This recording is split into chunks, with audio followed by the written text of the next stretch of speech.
নমস্কার, জ্যোতির্ময়ী দেবশ্রী। আবারও এলাম আপনাদের কাছে ট্রানজিট নিয়ে বলতে। গত 2 মাস ধরে আমরা খুব একটা ভালো ট্রানজিট কিন্তু পাচ্ছি না।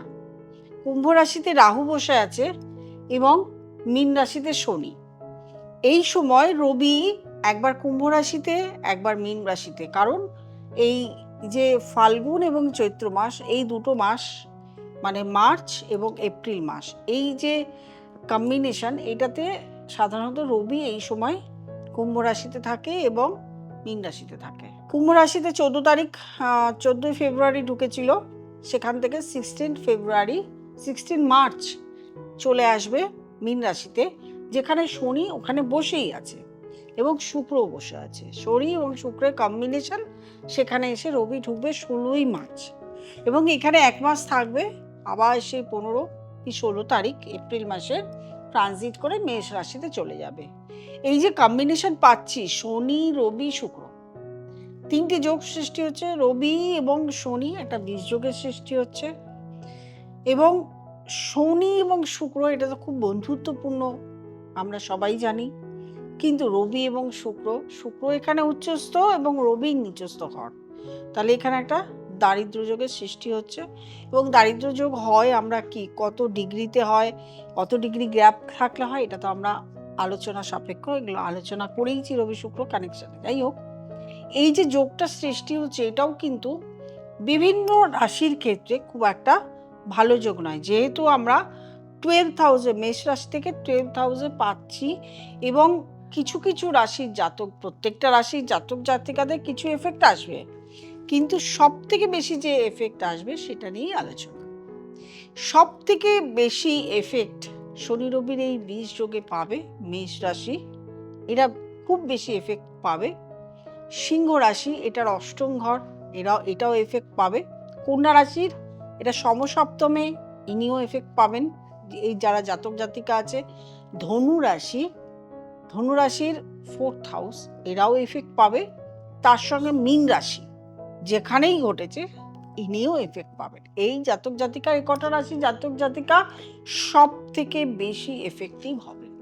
6th হাউস যেটা হয় আপনার তুলা রাশি থেকে 6th হাউস, তারাও কিন্তু বেশ খানিকটা এফেক্ট পাবেন, সেটা নিয়ে আলোচনা আসছি। প্রথমে আমরা মেষ রাশি ধরবো। মেষ রাশিতে এমনি একটা 7.5 প্রভাব শুরু হয়ে গেছে গত 25 মানে 25 সালের 19th মার্চ শনি ট্রানজিট করে এখানে এসে, তখন থেকে 7.5 শুরু হয়েছে। গত 1 বছর মানে 16th মার্চে যখন রবি ঢুকছে, প্রায় 1 বছরের কাছাকাছি শনি এখানে অবস্থান করছে, অর্থাৎ 1 বছর হলো শনির 7.5 মেষ রাশির জাতক জাতিকাদের শুরু হয়েছে। এফেক্ট তো মেষ রাশির জাতক জাতিকারা পাচ্ছেনি, বেশ ভালো এফেক্ট পাওয়া কিন্তু শুরু হয়ে গেছে।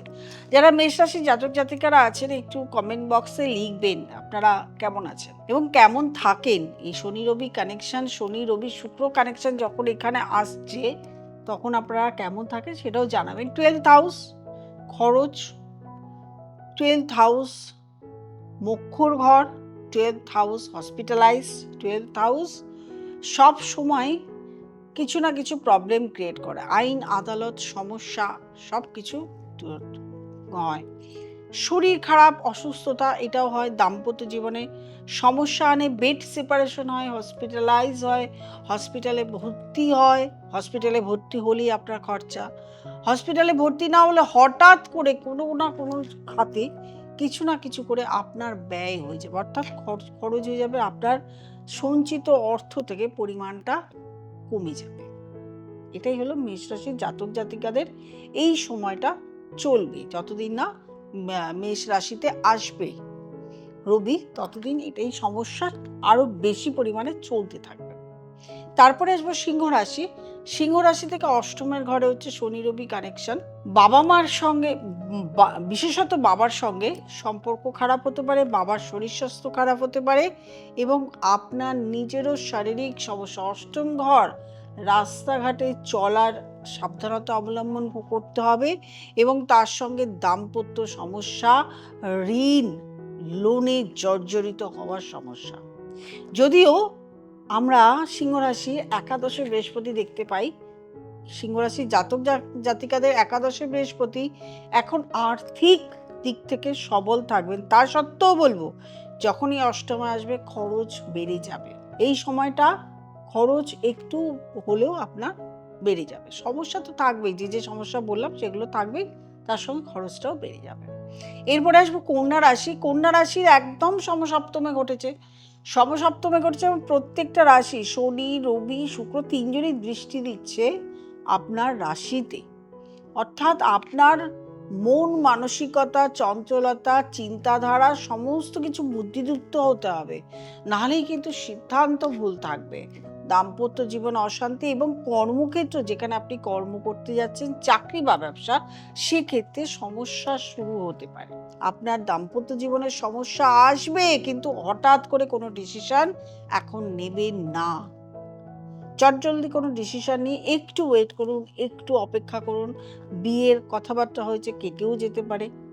প্রেমজ সম্পর্ক নষ্ট হতে পারে, কোনো বন্ধুর সঙ্গেও সম্পর্ক নষ্ট হতে পারে। সুতরাং একটু ওয়েট করুন, হঠাৎ করে সবার সঙ্গে এখনই সম্পর্ক নষ্ট করতে যাবেন না। তারপর আসবো তুলা রাশি। তুলা রাশি সিক্স হাউসে শনি খুব ভালো রেজাল্ট দেয়, কিন্তু যখনই রবি কানেকশন হয়ে যায়, শনি রবি কানেকশন, শনির কার্যকারিতা নষ্ট হয়ে যায়। সিক্স হাউসে এতদিন আপনারা যেটা পাচ্ছিলেন কর্মক্ষেত্রে প্রচুর উন্নতি, সেটা বাধাপ্রাপ্ত হবে।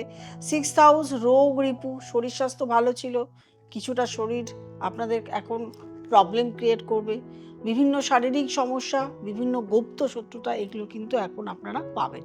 তারপরে আসবো ধনুরাশি। ধনুরাশি থেকে ফোর্থ হাউস মানে গৃহজ প্রবলেম, মাকে নিয়ে সমস্যা, মায়ের শরীর স্বাস্থ্য নিয়ে সমস্যা, মায়ের সঙ্গে সম্পর্ক নষ্ট হতে পারে, হার্টের প্রবলেম, লাংয়ের প্রবলেম, বুকে ব্যথা, মানসিক অস্থিরতা, চঞ্চলতা, টেনশন, প্রবলেম ক্রিয়েট হবে। গৃহে একটা সমস্যা, সবার সঙ্গে মানসিক একটা সমঝোতার, মানসিক একটা মিলের অভাব ঘটবে। শরীরী ঝামেলা হতে পারে। গৃহের চারিদিকে যারা বসবাস করে তাদের সঙ্গেও সমস্যা হতে পারে, সন্তানকে নিয়েও সমস্যা হতে পারে। এইগুলো থেকে সাবধান থাকতে হবে। তারপরে আসবো, একদম চলে যাব মীন রাশিতেই। মীন রাশিতেই এটা ঘটেছে, সুতরাং রাশিতে যখন ঘটে তার মানসিক অস্থিরতা প্রচণ্ড হয়, টেনশন হয়, ডিসিশন ভুল থাকে, সিদ্ধান্ত ভুল থাকে, কর্মক্ষেত্রে ভীষণভাবে প্রবলেম ক্রিয়েট হয়, ব্যবসা, চাকরি, সিদ্ধান্ত ভুল, এগুলো হতে পারে। চটজলদি সিদ্ধান্ত না নেওয়া, দাম্পত্য জীবনে অশান্তি, এগুলো আসতে পারে। এমনিতেও মীন রাশির একটা 7.5 প্রভাব চলছে, তার সঙ্গেও এই কম্বিনেশন। এছাড়াও আমি এর আগেও আপনাদের কাছে প্রোগ্রাম করেছি, 12th হাউসে 5টি গ্রহের কম্বিনেশন। মীন রাশির এখন একটু টাফ সময় চলছে। যে রাশিগুলো বললাম এদের তো চলছে, এর সঙ্গে বিভিন্ন রাশি, যেমন বৃষ রাশি, মিথুন রাশি, কর্কট রাশি, আপনার এদিকে রয়েছে বৃশ্চিক রাশি, মকর রাশি, কুম্ভ রাশি, এদেরও কিন্তু কোনো একটা স্থানে এটা ঘটছে। যেমন বৃষ রাশির একাদশ স্থান, বৃষ রাশির সময় খুবই ভালো চলছিল, কিন্তু এখন হয়ে যাবে কি, কর্মজগতে ভীষণভাবে সাকসেস কম আসবে। যে কাজটা করতে যাবেন দেখবেন সেই কাজটাতে আপনার সাকসেস কম আসছে, কাজটা সম্পূর্ণ কমপ্লিট হচ্ছে না, আপনার মন মানসিকতার মধ্যে একটা টেনশন থাকবে। মিথুন রাশি 10th হাউস, অর্থের জায়গায় প্রবলেম থাকবে, অর্থ আসবে না, অর্থের সোর্স অফ ইনকামটা কমে যেতে পারে। কন্যা রাশির 9th হাউস, ভাগ্যের জায়গাটা এখন বিড়ম্বনা দেখা দেবে। এমনিতেই তো প্রচুর মানে কঠোর পরিশ্রম করতে হচ্ছিল, পরিশ্রমটা আরো বেশি বেড়ে যাবে। এরপরে আসবো আমরা বৃশ্চিক রাশির 5th হাউস, সন্তানকে নিয়ে প্রবলেম, সন্তানের জন্য শরীর স্বাস্থ্য নিয়ে টেনশন। আপনি যদি হায়ার এডুকেশন করেন সেই জায়গায় বাধাপ্রাপ্ত হতে হবে।